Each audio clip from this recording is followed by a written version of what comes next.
हिंदू लोग पत्थर की पूजा कैसे कर सकते हो?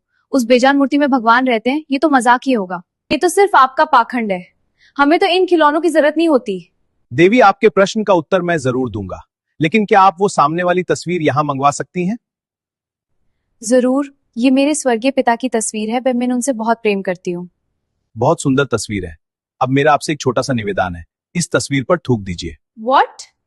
आप क्या कह रहे हैं स्वामी जी? ये मेरे पिता है, मैं इनका अपमान कैसे कर सकती हूँ?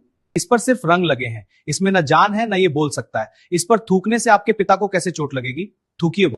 स्वामी जी, ये सिर्फ कागज नहीं है, ये मेरी पूरी दुनिया है। इस तस्वीर को देखकर मुझे उनका प्यार याद आता है। आप मेरी भावनाओं का मजाक उड़ा रहे हैं। बस देवी, यही बात मैं आपको समझाना चाहता था। जैसे ये तस्वीर सिर्फ कागज है, पर आपके लिए आपके पिता हैं। इस तस्वीर को देखकर आपके मन में प्रेम आता है।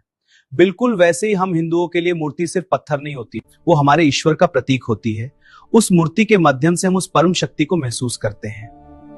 ये अंधविश्वास नहीं, ये भावनाओं का विज्ञान है। लेकिन मेरे मन में एक और बड़ा सवाल है, अगर बुरा ना माने तो पूछूं? पूछिए देवी। पूरी दुनिया कहती है गॉड इज वन, हमारा भी एक ही गॉड है, लेकिन मैंने सुना है कि आप हिंदुओं के 33 करोड़ देवी देवता होते हैं। क्या आप लोग कंफ्यूज नहीं है? आखिर ईश्वर एक है या अनेक? सवाल बहुत पेचीदा है, एक ईश्वर या 33 करोड़ देवी देवता? देवी जी, सबसे पहले तो आपका सवाल ही गलत है। हिंदू धर्म में 33 करोड़ देवी देवता नहीं, 33 कोटि देवी देवता है। मतलब मैं कुछ समझी नहीं। हमारे वेदों में लिखा है 33 कोटि देवी देवता। संस्कृत में कोटि शब्द के 2 अर्थ होते हैं। अंग्रेजों ने कोटि का अनुवाद करोड़ कर दिया और मजाक बना दिया। सिर्फ 33 प्रकार? कौन कौन से? सुन लीजिए ध्यान से। 12 आदित्य सूर्य के रूप, 8 वसु प्रकृति की शक्तियां, 11 रुद्र चेतन शक्ति के रूप और 2 अश्विनी कुमार, कुल मिलाकर टोटल 33। ये वो शक्तियां हैं जो दुनिया को चलाती हैं। बाकी सब इन्हीं के अलग अलग रूप हैं।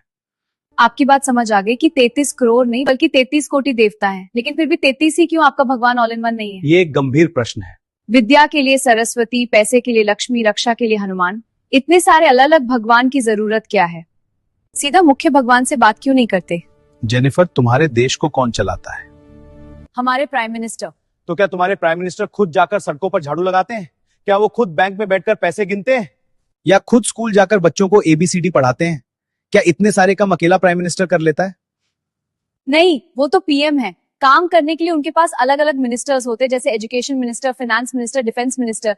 बस यही लॉजिक है जेनिफर। हमारे परमात्मा एक ही है, वही इस सृष्टि के प्राइम मिनिस्टर है।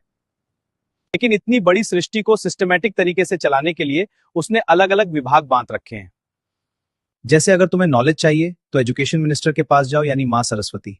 अगर धन चाहिए तो फाइनेंस मिनिस्टर के पास जाओ, यानी माँ लक्ष्मी। अगर सुरक्षा चाहिए तो डिफेंस मिनिस्टर यानी हनुमान जी। और अगर बारिश चाहिए तो वाटर मिनिस्टर यानी इंद्रदेव।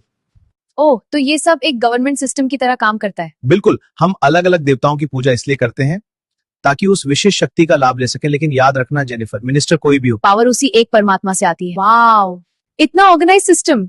आज समझ आया कि सनातन धर्म सिर्फ आस्था नहीं, पूरा मैनेजमेंट सिस्टम है। ईश्वर एक है लेकिन उसकी शक्तियां अनेक हैं।